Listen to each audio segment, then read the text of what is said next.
And a clean start. Alfred is out. Liston in 5. Sears in lane 3. Julien Alfred. Outstanding close. Great race.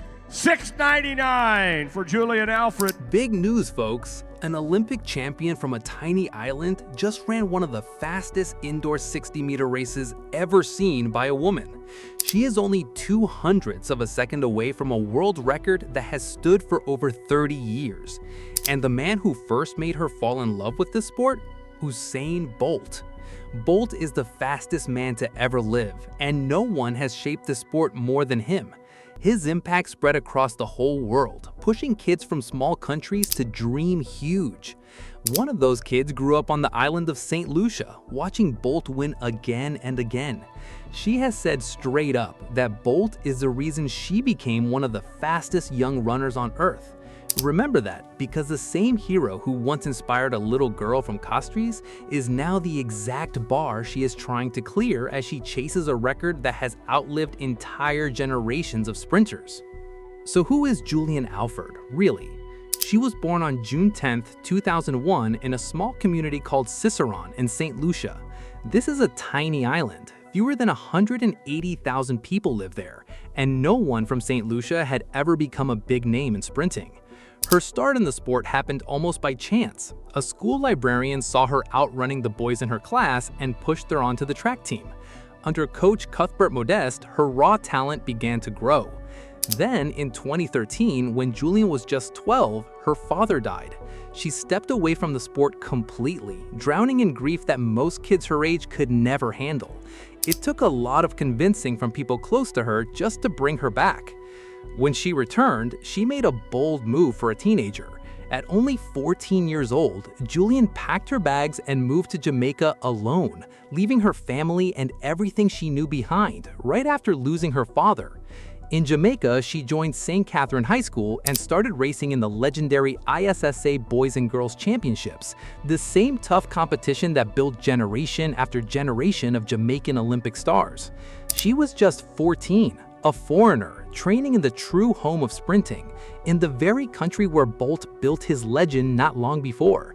And it was there, in her own words, that Bolt's influence really lit a fire in her. Inspired by him, she grew into one of the fastest young sprinters on the planet. In 2018, she made history, winning St. Lucia's first ever medal at the Youth Olympics, taking silver in the 100 meters in Buenos Aires. She calls that moment the start of something huge. Just think about her path. A girl who lost her dad at 12, a girl who quit the sport out of grief. Then, at only 14, she chose, all on her own, to move to another country just to chase what Bolt had shown her was possible. No scholarship, no guaranteed spot, no family already there to help her. Just a teenage girl deciding her grief would not be the end of her story. She threw herself into a world built to create the fastest humans alive, surrounded by rivals who grew up soaked in sprinting culture she was only just learning. Her rise kept going at the University of Texas, where she became the third fastest teenager ever in the 60 meters, right before COVID cut her 2020 season short. She pushed through it and kept climbing. On February 25, 2023, at the Big 12 Indoor Championships in Lubbock, she made history, becoming the first woman ever 7. Just 2 weeks later, at the NCAA Indoor Championships in Albuquerque, she pulled off what experts call the greatest sprint double in one day ever. 6.94 seconds in the 60 meters and 22.01 in the 200, winning both titles on the same day. That 6.94 missed the world record of 6.92 set by Irina Privalova back in 1993 by just 0.02 of a second. In one single afternoon, she became the joint second fastest woman in history at that distance. Then came her first real test. At the 2023 World Championships in Budapest, she finished 5th in the 100 and 4th in the 200. So close, so talented, but no medal. She was up against seasoned stars like Sha'Carri Richardson and Shericka Jackson, women who had years more experience while Alfred was still in college. That same year, she also ran a personal best of 41.55 anchoring a relay team, proving her speed worked in every event. Still, no medal from Budapest. And in this sport, medals are the only thing that silences the doubters. Stop and think about everything she had already been through by this point. Losing her father at 12, choosing alone at 14 to leave home for another country, years of training far from her family, building a career in a sport no one from her island had ever succeeded in on a global stage. And after all that, in Budapest, she still felt just short of the podium. People started to doubt her. Was she just a great college talent who could never beat the best pros in the world? Sprinting has seen many stars shine bright in college, then fade once they turn pro. On top of that, she carried the weight of an entire country with zero history of success at this level. Every single race she ran carried the hopes of a whole island watching to see if a St. Lucian could finally break through. That kind of pressure, mixed with grief and years away from home, would break most athletes. But Alfred did not break. She turned that near miss into fuel for the biggest 12 months of her career. In early 2024, she won the 60 meters at the World Athletics Indoor Championships, the first global senior title ever won by a St. Lucian. Then came Paris. At the 2024 Summer Olympics, she won the 100-meter final, setting a new national record of 10.72 seconds and giving St. Lucia its first ever Olympic medal in history. Days later, she added silver in the 200 meters. The government of St. Lucia even named September 27, 2024, Julien Alfred Day. I have worked so hard to get to this point. I had so many challenges in my life, and just to finally cross the line first at the Olympic Games has been a dream of mine. A country that had never won a single Olympic medal now had a holiday named after one of its own.